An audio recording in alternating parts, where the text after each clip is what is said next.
안녕하세요 코린이 여러분, 반갑습니다. 코인포입니다.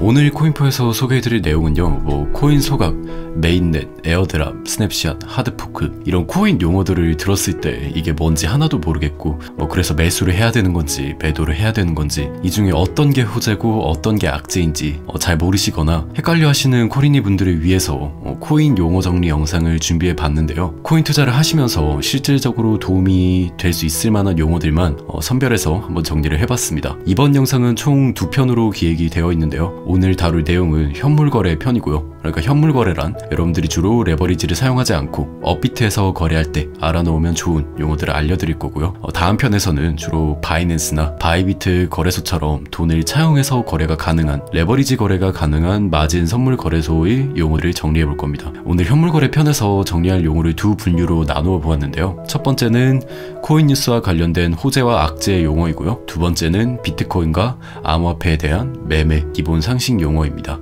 두 분류의 용어들 모두 매매를 하시면서 반드시 알아야 하는 부분들이 많기 때문에 꼭 영상을 끝까지 시청해 주시기를 권장드리겠습니다. 그럼 이제 바로 시작해 보겠습니다. 1-1 가장 먼저 소각입니다. 코인 소각이라는 용어를 악재인지 호재인지 이게 어떤 말인지 헷갈려 하시는 분들이 많이 계시던데요. 기본적으로 시장에서 소각이란 유통되고 있는 코인 혹은 잠재적으로 시장에 유통이 될 수 있는 코인의 일부를 태워 없앤다. 그러니까 앞으로 유통되지 않게 한다 라는 의미입니다. 즉 시장에서 잠재적으로 나올 수 있는 매물이 줄어드니까 희소가치는 올라가서 코인 가격이 더 상승할 수 있는, 즉 호재이겠죠. 1-2 스냅샷입니다. 스냅샷이란 특정 시점에 개인마다 지갑에 보유하고 있는 코인의 잔고를 사진 찍듯이 기록하는 것을 말하는데요. 보통 에어드랍이나 메인넷, 하드포크 등과 같은 큰 이벤트가 있기 전에 각 개인마다의 코인 보유 잔고를 체크하기 위해 이루어지는 과정입니다. 호재다 악재다 말하기에는 보통 호재가 있기 전에 진행되는 과정으로 생각하시는 게 더 정확합니다. 1-3 에어드랍입니다. 에어드랍이란 방금 이루어진 스냅샷을 토대로 개인마다 새로운 토큰이나 코인을 정해진 비율대로 가지고 있는 만큼 지급해주는 것을 의미하는데요. 실제 사례를 들어 설명을 드리자면 얼마 전 리플이 1:1 비율로 스파크 토큰을 에어드랍한 일이 있었죠. 매우 호재에 가깝습니다. 새로운 가치가 있는 코인을 가지고만 있어도 무상으로 주는 것이니까요. 에어드랍을 해도 보통 업비트나 바이낸스와 같은 대형 거래소는 상장을 시켜주지 않는 경우가 대다수입니다. 또한 이런 에어드랍 이벤트 같은 경우에는 에어드랍을 예고한 날부터 에어드랍의 스냅샷이 예정된 당일날까지 가격이 상승하다가 그 잔고를 기록하는 스냅샷을 하는 순간 더 이상 이제 상승할 재료가 남아있지 않기 때문에 크게 하락하는 경우가 매우 많이 있습니다. 1-4 하드포크입니다. 하드포크란 기존의 블록체인과는 호환이 되지 않는 새로운 블록체인의 다른 종류의 코인을 만들어내는 것을 말합니다. 예를 들면 비트코인의 하드포크인 비트코인 캐시나 이더리움이 해킹 이슈로 인해서 하드포크를 감행하면서 나오게 된 이더리움 클래식 같은 것들이 있겠죠. 호재에 가깝다고 보시면 됩니다. 기대감에 하드포크 전까지 상승을 하게 되는 경우가 많이 있습니다. 1-5 소프트포크. 소프트포크란 기존의 블록체인과 새로운 블록체인이 서로 호환이 가능한 업그레이드입니다. 따라서 새로운 코인이 생기지는 않습니다.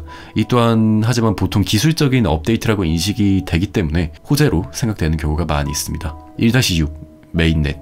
메인넷이란 이더리움이나 클레이튼, 이오스와 같이 기존에 있던 블록체인 플랫폼을 토대로 사업을 진행하다가 이후 자체적인 독립적인 블록체인을 개발하는 것을 의미합니다. 이 또한 코인 시장에서 꽤 큰 호재로 생각된다고 보시면 되고요. 여기에서 메인넷이 진행되기 전에 기존의 이더리움이나 클레이튼, 이오스와 같은 플랫폼을 이용해서 암호화폐를 만들면 코인이 아니라 토큰이라고 부르게 되고요. 메인넷을 진행해서 자체적인 블록체인이 탄생하며 우리는 그것을 코인이라고 부르게 됩니다. 이 부분은 두 번째 차례로 설명할 비트코인과 암호화폐에 대한 매매 기본 상식 용어에서 좀 더 자세히 설명드리도록 하겠습니다. 1-7 반감기. 반감기란 특정 코인의 블록당 채굴 보상을 절반으로 줄여버리는 것을 이야기하는데요. 이번 1년간 비트코인 상승도 반감기 이후의 상승으로 많은 주목을 받았었죠. 반감기를 하면 공급은 앞으로 절반으로 줄어들지만 수요는 그대로이거나 그 이상이 된다고 하면 코인 가격이 더 지속 가능하게 상승하기 때문에 호재라고 보시면 될 것 같습니다. 1-8 리브랜딩. 리브랜딩은 말 그대로 코인 자체를 새롭게 브랜딩하는 것인데요. 보통 이름만 바뀌는 경우도 있고 아니면 액면 분할이나 액면 병합과 같이 코인 가격과 개수도 바뀌는 경우도 있습니다. 대표적으로 네오가 리브랜딩 전에는 엔트코인이라는 이름이었는데요. 리브랜딩 이후에 엄청난 상승을 했던 코인 중에 하나입니다. 기대감을 많이 모으기 때문에 호재에 가깝습니다. 네, 사실 지금 처음으로 다룬 코인 뉴스와 관련된 호재와 악재 용어 설명이 끝나고 보니 사실 악재에 대한 용어가 없었는데요. 그 이유는 악재는 보통 예상치 못한 곳에서 터지기 때문입니다. 예를 들면 멀쩡하게 있던 코인이 뭐 대표가 사기죄로 갑자기 잡혀간다던가, 어떤 거래소나 디파이 프로젝트가 해킹을 당한다던가, 아니면 리플과 같이 SEC에 기소돼서 큰 가격 하락이 발생한다던가 하는 일들이 있습니다. 모두 예상하기가 굉장히 어렵다기보다 불가능합니다. 따라서 예정된 악재는 없다 라는 게 제 결론이고요. 악재는 갑자기 터지기 마련이죠. 제 경험을 기반으로 해봐도 호재를 가지고 매매하는 것은 경험이 꽤 많은데, 악재를 가지고 뭐 유용하게 매매를 했던 경험은 거의 없는 것 같습니다. 네, 그래서 코인 호재와 악재에 대한 용어는 이 정도로 정리를 하고요. 이제 두 번째인 비트코인과 암호화폐의 매매 기본 상식 용어로 넘어가 보겠습니다. 네, 바로 시작하겠습니다. 2-1 먼저 암호화폐입니다. 코인이라고 부르기도 하지만 정식 명칭은 크립토 커런시인데요. 암호화폐는 영어로 크립토 커런시입니다. 해외에서는 아예 가상화폐라는 말이 존재하지 않습니다. 다 크립토 커런시, 즉 암호화폐라고 부르지, 일루전 커런시, 버추얼 커런시 이런 표현은 아예 사용하지 않습니다. 가상화폐, 가상자산은 사실상 이 암호화폐를, 코인을 가상에만 존재한다고 비하하기 위해서 파생된 단어라고 생각을 합니다. 그래서 코인 투자를 시작을 하셨다면 가상화폐보다는 암호화폐라는 명칭으로서 부르시는 것을 권장을 드리고 싶습니다. 아니면 차라리 전자화폐, 디지털 커런시라고 부르셔도 괜찮을 것 같습니다. 2-2 알트코인. 알트코인이란 비트코인을 제외한 모든 코인, 이더리움, 리플, 비트코인 캐시, 메디블록, 메타디움, 에이다 모두 포함입니다. 비트코인을 제외한 모든 코인이 알트코인이라고 보시면 되겠습니다. 2-3 스캠코인. 스캠코인은 한마디로 말해서 사기코인, 그러니까 아무런 가치가 없거나 애초에 만들어진 목적이 오로지 팔아치워서 시장에서 돈을 챙기고자 하는 목적밖에 없는 쓰레기 코인을 사기코인이다 라고 해서 스캠코인이라고 부릅니다. 2-4 다음은 트레이딩입니다. 트레이딩이란 코인뿐만 아니라 우리가 모든 시장에서 거래하게 되는 상품들을 거래하는 것 자체를 트레이딩이라고 부릅니다. 즉 매매를 영어로 하면은 트레이딩입니다.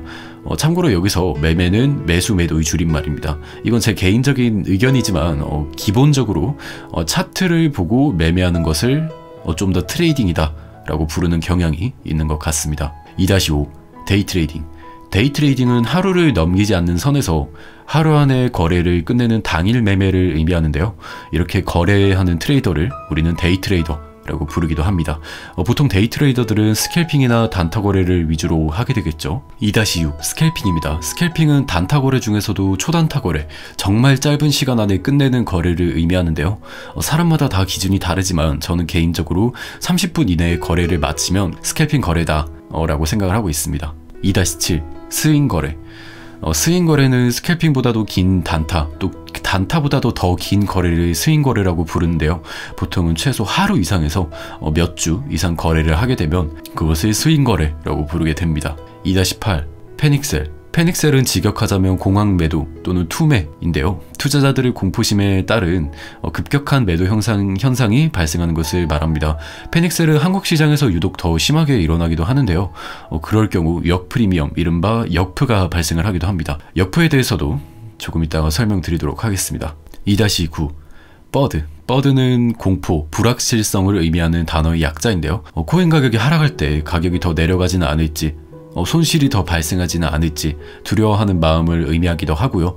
출처가 불분명한 어떤 뉴스를 통해서 가격이 떨어질 때 시장이 버드하고 있다, 패닉셀하고 있다 라는 표현을 사용하기도 합니다. 2-10 포모. 포모는 어떤 코인이나 투자 종목을 보유하지 못한 상태에서 가격이 오를 것만 같은 공포를 이야기합니다. 상승장에서 종목을 보유하지 않으면 나만 빼고 다 돈을 벌고 있는 것만 같은 느낌이 들죠. 혼자 소외감을 느낄 것만 같은 그런 공포를 포모라고 부릅니다. 2-11 다음 용어는 김프입니다. 김치 프리미엄의 약자로 해외 거래소보다 국내 거래소 가격이 높을 때 김프가 있다라고 이야기를 하는데요. 김프를 확인하는 사이트는 개인적으로 가장 깔끔한 김프가를 추천을 드리고요. 김프로 인해서 해외 거래소로 자금을 보내기가 부담스럽다라고도 많이 이야기를 합니다. 물론 사실이지만 만약 김프가 10%일 때 해외 거래소로 코인을 출금한다 하더라도 반대로 돌아올 때 어차피 10%의 차익을 다시 보기 때문에 김프가 꺼지지만 않는 이상에는 출금을 한다고 해도 큰 지장이 없다고 보시면 됩니다. 됩니다. 혹은 김프가 10%일 때 해외 거래소로 출금을 했는데 김프가 20%까지 불어나 있다면 돌아올 때 10%의 추가 이득을 보겠죠. 하지만 김프와 같이 비정상적인 프리미엄은 결국에는 맞추어지게 돼 있습니다. 시장 가열이 해소되면서 결국은 프리미엄도 같이 해소가 되기 때문에 김프가 있을 때 어느 정도 투자에 유의를 해야 하는 것 또한 틀린 말은 아닙니다. 2-12 역프. 역프는 역프리미엄의 약자인데요. 한국 시장은 과열과 공포가 매우 심한 시장입니다. 한마디로 말하자면 투기 성향이 짙다고 보시면 될 것 같습니다. 버드와 뽀모가 심한 시장이라고 생각하시면 될 것 같은데요. 따라서 시장이 극심한 공포에 이르면 패닉셀, 이른바 공포에 그냥 무지성으로 팔아버리는 그런 현상도 종종 나타나게 됩니다. 역프는 오래 유지되지는 않으니까 예를 들면 역프가 5%일 때 한국 거래소에서 코인을 더 싸게 사서 해외 거래소에 판 다음에 역프가 해소되었을 때 다시 돌아오면 5%의 차익을 먹을 수 있습니다. 이런 거래를 우리는 무위험 차익 거래, 즉 아비트라지라고 부르게 됩니다. 완전 무위험은 아니지만 상대적으로 리스크가 적은 것은 사실입니다. 2-13 재정거래. 다른 말로는 보따리라고도 부르는데요. 특정 코인의 가격이 다른 거래소보다 싸거나 비쌀 때 더 싼 거래소에서 해당 코인을 매수해서 해당 코인이 더 비싼 거래소에 매도하는 것을 의미합니다. 일종의 가격 맞추기를 하는 셈이죠. 이런 재정거래를 통해서도 시장에서 많은 돈을 벌어간 트레이더들이 꽤 있습니다. 2-14 사토시. 사토시란 비트코인이 개발자로 추정되고 있는 사람의 이름으로 알려져 있는데요. 풀네임은 사실 사토시 나카모토입니다. 하지만 이게 중요한 게 아니고 사토시는 비트코인의 화폐 단위로서 현재 사용되고 있습니다. 단위는 0.0000001 비트코인, 1억 분의 1 비트코인이 1 사토시인데요. 업비트 BTC 마켓에서 0.0000287 BTC 가치 코인이 있으면 우리는 이 코인의 가격을 287 사토시다 라고 이야기하게 됩니다. 2-15 다음은 토큰입니다. 제가 메인넷에서 잠깐 설명을 했었는데요. 토큰과 코인은 엄연히 다릅니다. 이더리움을 기반으로 발행된 토큰의 한 종류로 ERC20라는 계열의 토큰이 있습니다. 토큰은 자체적인 블록체인이 없으며 이더리움이나 클레이튼, 이오스와 같은 블록체인 플랫폼을 기반으로 발행되는 것입니다. 반면 토큰과 달리 코인은 자신만의 블록체인을 가지고 있죠. 예를 들면 비트코인이나 이더리움입니다. 토큰은 메인넷이라는 과정을 통해서 새로운 블록체인으로 자체적으로 개발해서 코인으로 탈바꿈될 수가 있습니다. 2-16 핫월렛. 핫월렛은 메타마스크와 같이 온라인으로 연결돼 있어서 실시간으로 편하게 사용할 수 있는 지갑을 의미합니다. 상대적으로 해킹에 취약하지만 패스워드 관리만 잘 해주신다면 양자 컴퓨터가 나오기 전까지 아마 해킹당하실 일은 없으실 겁니다. 2-17 다음은 콜드월렛입니다. 콜드월렛은 USB나 하드처럼 생긴 코인 지갑을 의미하는데요. 핫월렛과 다르게 물질적으로 존재하며 해킹 위험을 방지하기 위해 오프라인 상태에서 보관해 놓는 지갑입니다. 2-18 다음은 CBDC입니다. CBDC란 Centralized Bank Digital Currency의 약자로 직역한다면 중앙은행의 디지털 화폐입니다. 실제로 중국뿐만 아니라 한국, 일본, 각계 국가에서 이 CBDC를 이미 발행해서 테스트 중인 나라도 있고요. 한국도 곧 테스트가 시작되죠. 카카오뱅크를 통해서 시작한다고 제가 이 기사를 봤었는데 블록체인의 가능성이 크게 인정을 많이 받고 있는 것 같습니다. 2-19 다음은 스테이블 코인입니다. 스테이블 코인이란 일반적인 코인과 다르게 가치 변동이 없도록 만들어진 코인인데요. 기존의 법정화폐와 가치가 연동되도록 만들어 놓은 코인입니다. 대표적으로 테더라고 부르는 USDT가 있고요. 해당 코인은 달러와 완전히 가치가 일치합니다. 해당 코인을 통해 해외 거래소에 가면 매우 활발하게 거래가 되고 있는데요. 예를 들면 바이낸스나 바이비트 같은 거래소가 있겠죠. USDC라고 하는 스테이블 코인 또한 존재하는데 해당 스테이블 코인은 사실상 미국 정부에서 인정을 받은 느낌입니다. 뿐만 아니라 이 뉴스를 보시면 미국의 통화감독청은 시중의 은행들이 스테이블 코인을 발행해도 된다는 이야기를 했습니다. 이는 실로 큰 뉴스인데 코인 경제와 이런 실물 경제의 벽이 한 차례 허물어지는 매우 큰 뉴스라고 생각이 됩니다. 블록체인과 암호화폐의 가능성을 어느 정도 인정받은 그러한 부분이 아닌가 싶습니다. 2-20 다음 알아볼 용어는 ICO입니다. 이니셜 코인 오퍼링의 약자로 주식시장에서 IPO와 비슷한 개념이라고 보시면 될 것 같은데요. 코인 시장에는 돈 버는 방법이 매우 여러 가지가 있다고 생각을 하는데 트레이딩뿐만 아니라 ICO나 IEO에 참여하는 것 또한 하나의 방법이 될 수가 있습니다. 디파이나 NFT 또한 마찬가지겠죠.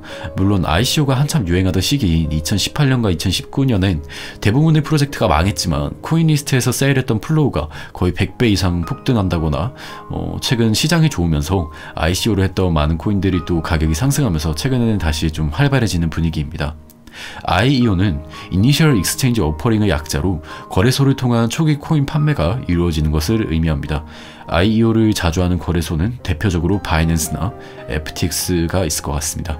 2-21 마지막 용어입니다. 디파이인데요. 디파이는 제가 가장 중요하다고 생각을 해서 마지막에 넣었습니다. Decentralized Finance의 약자로 직역하자면 탈중앙화 금융입니다. 이런 탈중앙화 금융을 통해서 기존의 어떤 담보대출, 예금과 같은 은행을 통해서만 할 수 있던 과정들을 블록체인을 통해서 할 수 있게 된 거고요. 이런 과정 속에서 굉장히 많은 수익을 창출하는 사람들 또한 있습니다. 사실 어려운 말로 설명을 드리는 것보다는 그냥 디파이라는 게 있다. 그리고 코인 시장에는 유행과 메타가 굉장히 중요한데 이런 디파이의 유행, 그러니까 메타가 있었다라는 정도로 생각을 하시면 좋을 것 같습니다. 하지만 앞으로도 디파이는 잠재력이 매우 풍부하기 때문에 굉장히 시장이 커질 분야라고 생각을 합니다. 여러분들도 탈중앙화 금융인 디파이에 관심을 좀 가져보시고 한번 공부를 해보시는 것을 추천드립니다. 개인적으로는 블록체인이 실질적으로 우리 일상을 바꿀 수 있는 영역 중에 가장 가능성이 크고 잠재력 또한 큰 영역이라고 생각을 하기 때문에요. 네, 공부해 보시는 거를 적극적으로 권장드리겠습니다. 네, 오늘은 이렇게 코인 매매를 하시면서 알고 계시면 좋은 그런 용어들에 대한 부분을 한번 알아봤는데요. 도움이 되셨다면 구독과 좋아요 부탁드리면서 다음 영상은 선물 거래에 대한 용어 영상으로 돌아오도록 하겠습니다. 네, 감사합니다. 지금까지 코인포였습니다.